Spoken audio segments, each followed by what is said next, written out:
뉴욕시장이 미국의 5차 부양책 협상이 난항을 보이면서 혼조 장세로 마감이 됐습니다. 나스닥은 7일 만에 하락세로 마감이 됐는데 오늘도 영상 끝까지 잘 시청하셔서 이번 주에도 성공 투자 되시기 바랍니다. 신규 회원은 구독하기, 알람을 설정해 주시고 보시면 고맙겠습니다. 자, 미국의 5차 부양책이 난항을 보였지만 실질적으로는 그 민주당에서 요구하는 것은 현재의 어떤 그 부양책의 부양 규모, 특히 고용에 대한 부양 규모를 늘려달라는 것이니까, 이것을 축소해달라는 것이 아니라 늘려달라는 것이니까 오히려 협상은 조만간에 타결될 것이다, 이렇게 보겠습니다. 자, 고용지표가 나왔는데 일자리 수가 생각보다는 회복소가 둔화되는 이런 흐름들을 보였습니다. 이것이 미국 시장에 그 영향을 줬다, 이렇게 볼 수가 있고, 이번 주에 발표되는 미국의 경제 지표들 같은 경우에는 크게 영향력을 주지 못할 것이다, 이렇게 보입니다. 주간 흐름들을 한번 보면 7월 소비자 물가지수가 발표되고요. 이게 지금 현재 발표되는데 0.07 증가세로 예상된다, 이렇게 보겠고요.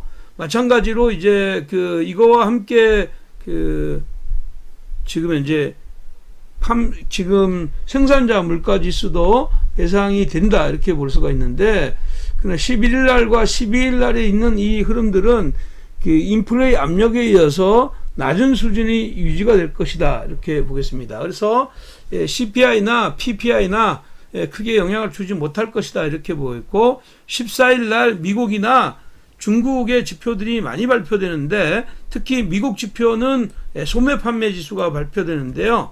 5월달, 6월달에는 계속 증가세가 나왔댔는데 5월달, 6월달 대비해서 증가 속도는 둔화될 것으로 예상하고 있다, 이렇게 보였고, 7월 중국의 주요 지표들은 산업 생산이나 소매 판매 지금 모두 이번에 증가할 것으로 예상이 됩니다. 그래서 소매 판매가 지난달보다 증가할 것으로 이렇게 판단이 되고, 전년 동년 대비해서도 증가할 것으로 판단이 되는데, 고정자산은 지금 현재 연간은 마이너스로 나겠지만 그러니까 월간은 플러스 영역으로 진입할 개연성이 굉장히 높다, 이렇게 보겠습니다. 그래서 전반적으로는 지수의 부담 요인은 조금 있으나 종목 중심의 양세가 예상이 된다. 그래서 큰 틀에서 보면 지금 현재 이번 주에 시장 공략은 글로벌 시장의 스마트머니들이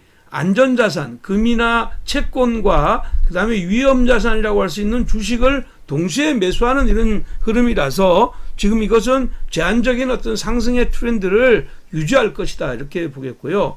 달러 인덱스가 연속적으로 하락하다가 소폭 반전했는데, 달러 인덱스의 이 반전이 지금의 어떤 달러의 추세를 바꾸지는 않을 것이다. 그렇다면 상대 통화의 강세 흐름들이 강한 이런 시장 흐름에서 우리나라에서의 자금이 유출의 어떤 속도가 빠르게 나타나기는 어려운 자리다. 그러니까 여전히 우리나라에도 위험자산의 선호 현상이 계속 지속될 것이다, 이렇게 보이고요.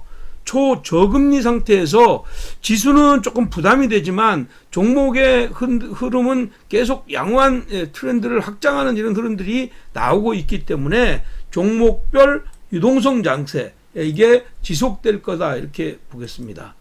그렇다면 이번 주에 시장 흐름들 한번 보도록 하겠습니다. 이번 주에 끝장 종목들 한번 보겠는데요. 먼저 종합주가 지수입니다. 종합주가 지수는 여기 보시는 것처럼 지금 이제 굉장히 가파른 상승세를 가져오고 있죠. 최근 들어와서 여기를 보시면 종합주가 지수가 가파른 상승세를 가져오고 있기 때문에 지금 현재 시장 흐름에서는 추가적으로 이제 위로 올라갈 때는 조금 부담스러워지는 이런 자리에, 그러나 지금 현재는 이미 가속 영역에 들어왔다, 이렇게 판단합니다. 그래서 상단의 영역은 지금 2375와 2400을 동시에 열어두는 전략이 필요하겠고, 2370선 이상에서는 공격적인 대시보다는 부분적으로는 비중 축소하고 여기에 상승 갭을 매우로 이렇게 두른 개필 흐름이 나오게 되면 이것을 좋은 매수의 기회이다. 그러니까 2335 라인 이하로 들어오는 이런 자리는 적극적인 매수 공략 이번 주에 유효하다. 이렇게 말씀드리겠습니다. 자, 코스닥 보겠습니다. 코스닥은 뭐 주말에 이제 외국인 수급이 조금 들어오긴 했지만 코스피보다는 더 강한 모습이죠. 21선과의 일정한 이격을 지금 현재는 좀 더 확대하는 이런 흐름들입니다. 그렇지만 이 코스닥 같은 경우에도 이 가속 라인을 이어가려면 결국은 BT나 IT가 동시에 상승해야 된다. 근데 지금 현재 여력으로 봤을 때 동시에 상승 가능성이 그렇게 많지 않아 보이기 때문에 위로 올라가면 적절한 자리에서 놓아주는 전략이 필요한데, 실질적으로는 875 영역 여기가 단기 저항으로 작용이 될 거지만 지금은 이미 이 자리에서 재차 위로의 변화를 주면서 시장 흐름은 1천 대첩을 시작했다 이렇게 보입니다. 1000포인트 시대를 눈앞에 놓고 가는 이런 자리니까 위로 올라가면 따라가지 마시고 하되 아래로 내려오는 자리, 특히 840선 이하에는 820까지 적극적인 매수 여전히 유효하다 이렇게 말씀드리겠습니다. 그렇다면 이제 8월 10일 김대국 대표가 보는 베스트 종목 한번 보도록 하겠습니다. 첫 번째 종목은 태형건설입니다. 태형건설이고, 태형건설은 이렇게 보셔야 돼요. 최근에 주가의 움직임은 태형건설이 아주 가속도의 흐름들이 쭉 나와 있습니다. 이 태형건설이 상승하는 동력은 역시 이제 폐기물 처리 이런 거라고 볼 수가 있고요.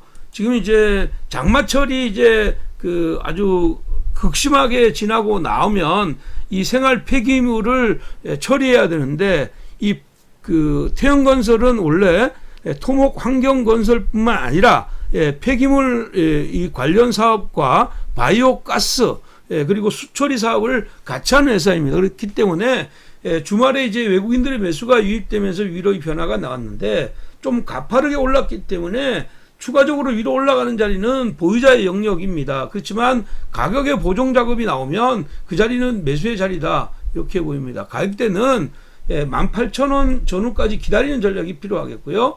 18,300원에서 18,000원까지 매수의 관점에 접근하시고, 하단을 17,300원, 상단을 25,500원까지 열어두는 단기 및 스윙 전략 제시해 드리도록 하겠고요. 아직까지는 기관이나 이런 쪽에 매수가 속도가 있게 나오지 않고 있기 때문에 제한적인 상승에 포커스를 맞춰가는 전략 필요하다 이렇게 말씀드리겠습니다. 자, 두 번째 종목은요, DPC입니다. DPC이고요. DPC는 지금 현재 방탄소년단 관련주의죠.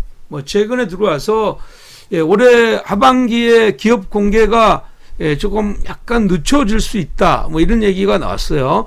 빅히트 엔터테인먼트가 상장이 늦춰질 수는 있지만 결국은 상장되는 거 아니냐? 지금 현재 이 시각은 그런 겁니다. 최근 들어와서 기관들이 매수를 계속 유입되면서 집가의 상승을 끌어올렸던 것도 그것이고, 주말에 이제 외국인들의 수급이 들어오면서 기관은 매도가 물량이 나왔는데 수급의 어떤 전환이 아니라 일단 수급의 공조라고 저는 보고 있습니다. 그래서 1차 상승하고 난 뒤에 가격 조정 충분하게 맞췄고 21선에서 이렇게 올라가고 있기 때문에 이 흐름을 여기서 한 번 더 이어갈 가능성이 굉장히 높다. 그래서 29,900원부터 20,000원까지 평단을 25,000원 전후 이하로 낮춰주는 전략 필요하겠고요. 하단은 19,000원, 상단은 22,500원입니다.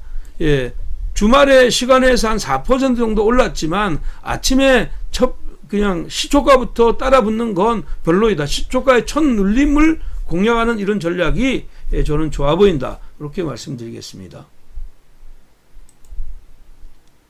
자, 다음 종목은요,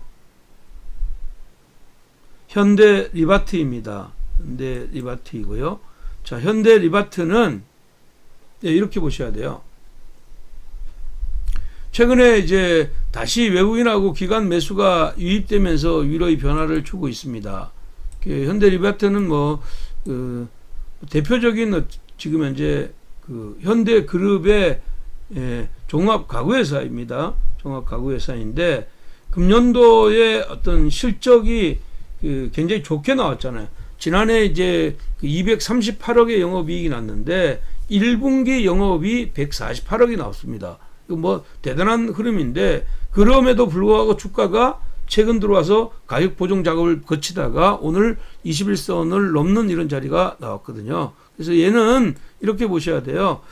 21,600원, 21,600원부터 아래로 21,000원까지 매수의 관점에서 접근하자. 이렇게 보시고 하단을 20,000원, 상단은 24,000원까지 열어두는데 지금은 이 종목은 실적에 대한 기대감과 수급에 대한 기대감이 같이 있기 때문에 이 종목은 스윙 관점에서 접근하는 전략이 필요하다. 이렇게 말씀드리겠습니다. 자, 오늘 네 번째 종목은요, 셀리버리입니다.